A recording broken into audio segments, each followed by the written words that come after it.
Siswami, siyajabula ukuthi usibhalelile wasibiza sikhona sizokulekelela ekuthenini sisolve inkinga yakho obhekene nayo. Cela nje uchazele abantu ukuthi ubani igama lakho nesibongo nokuthi usuka kuphi nendawo.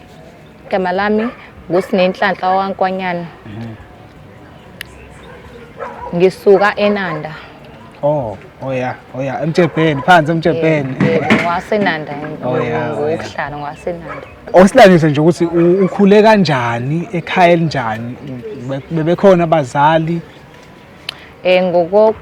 Ngokukhula kahle ngikhule ngingasenabo abazali kodwa ubaba yena bengisanayo kuke nothi umama bengasenayo. Umama washona ngisayingane ngisamncane kahle umama ongizalayo kahle angimazi. Kodwa ubaba yena ngakhule khona kodwa naye akasekho emhlabeni. Ngizokala. So usitshele ukuthi ke namhlanje ufisa ukuthi sikusize kanjani thina?